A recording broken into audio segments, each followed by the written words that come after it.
Boot shoot coat ಹಾಕೊಂಡು ಬರ್ತಾ ಇರ್ತಾರೆ. ರಾಜೇಂದ್ರ ಪ್ರಸಾದ್ ಅವರು ಅಧ್ಯಕ್ಷರು ಎತ್ತಿದ್ಕೊಂಡು mister Ambedkar, your boot, your suit, your coat, your hat, your dress is national dress, your icon in this parliament, ಈ ಪಾರ್ಲಿಮೆಂಟಿನ ಧ್ರುವತಾರೆ ನೀವು ಅಂತಕ್ಕಂಥದ್ದನ್ನ ರಾಜೇಂದ್ರ ಪ್ರಸಾದ್ ಅವರು ಅಧ್ಯಕ್ಷರು ಅಂಬೇಡ್ಕರ್ ಹೇಳಿದ್ದಾರೆ. ಅಂತ ಒಬ್ಬ ಪಾರ್ಲಿಮೆಂಟಿನ ಧ್ರುವತಾರೆಯ ಪುತ್ಥಳಿ ಇವತ್ತು ಹೆಗ್ಗಡದೇವ ಪಾಟ್ಯದಲ್ಲಿ ಅನಾವರಣ ಆಗಿದೆ.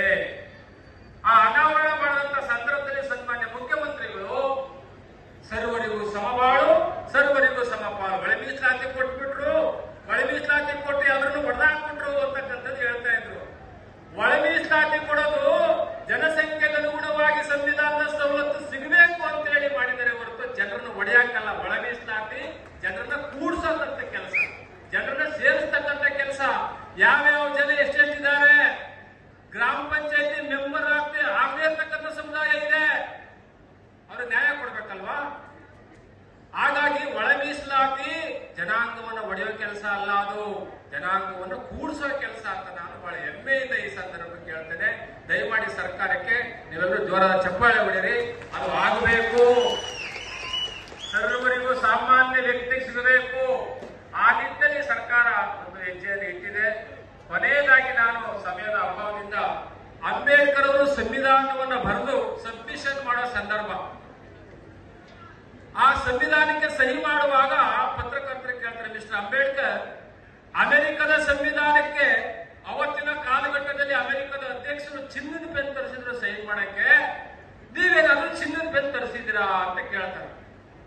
ಆಗ ಅಂಬೇಡ್ಕರ್ ನಗುತ್ತಾ ಹೇಳ್ತಾರೆ, ಇಲ್ಲ ಇಲ್ಲ ಇಲ್ಲ, ಚಿನ್ನದ ಪೆನ್ನಿನ ಅವಶ್ಯಕತೆ ನನಗಿಲ್ಲ. ಯಾಕೆ ಅಂದ್ರೆ ಚಿನ್ನಕ್ಕಿಂತಲೂ ಬೆಲೆ ಮಾಡತಕ್ಕಂಥ ಆರ್ಟಿಕಲ್ಗಳನ್ನ ನನ್ನ ಸಂವಿಧಾನದಲ್ಲಿ ಸೇರಿಸಿದ್ದೀನಿ, ಅದನ್ನ ರಕ್ಷಣೆ ಮಾಡಲೇ ಸಾಕು. ಚಿನ್ನಕ್ಕಿಂತಲೂ ಬೆಲೆ ಇರ್ತಕ್ಕಂಥ ಸಂವಿಧಾನದ ಆರ್ಟಿಕಲ್ ನಮ್ಮಲ್ಲಿದೆ ಅಂತ ಅಂಬೇಡ್ಕರ್. ಚಿನ್ನಕ್ಕಿಂತಲೂ ಬೆಲೆ ಮಾಡತಕ್ಕಂಥ article ಸಂವಿಧಾನದಲ್ಲಿದೆ.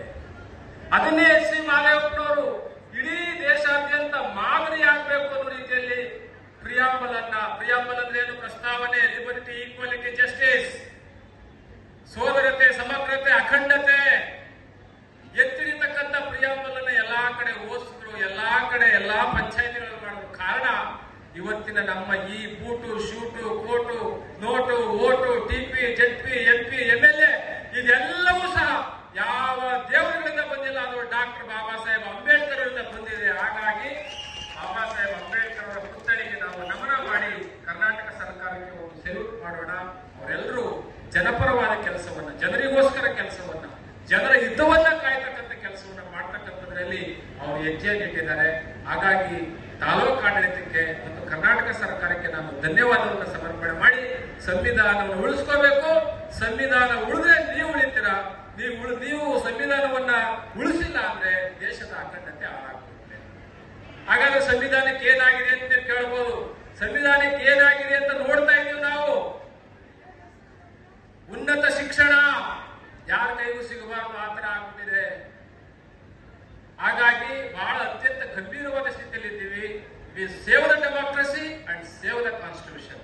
It is responsibility all citizen of India. ಪ್ರತಿಯೊಬ್ಬ ಭಾರತೀಯರ ಕರ್ತವ್ಯ ಅಂತ ತಿಳ್ಕೊಂಡು ಹೆಗ್ಗಡದೇವ ಪಾಟ್ಯಕ್ಕೆ ದಯಮಾಡಿ ನಮ್ಮ ಸರ್ಕಾರದ ಮುಖ್ಯಮಂತ್ರಿಗಳು, ಉಸ್ತುವಾರಿ ಸಚಿವರು ಈ ಕೋಟೆ ಬಹಳ ತುಂಬಾ ಹಿಂದುಳಿದದ್ದು ಅಂತಿತ್ತು. ಈಗ ಎಲ್ಲಾ ರೀತಿಯ ಶಂಕುಸ್ಥಾಪನೆ ಮಾಡಿದ್ರೆ ಒಳ್ಳೆ ಚಪ್ಪಾಳೆ. ಇಲ್ಲಿ ಈ ಭಾಗದಲ್ಲಿ ಎಲ್ಲಾ ಕಾಮಗಾರಿಗಳು ಬೇಗ ಮುಗಿದು ಇವರ ಕಾಲಘಟ್ಟದಲ್ಲೇ ಇದು ಉದ್ಘಾಟನೆ ಆಗಲಿ ಅಂತಕ್ಕಂಥದ್ದು ನಮ್ಮ ಸದಾಶಯ. ನಿಮ್ಮೆಲ್ಲರಿಗೂ ವಂದನೆಗಳು. ಜೈ ಹಿಂದ್.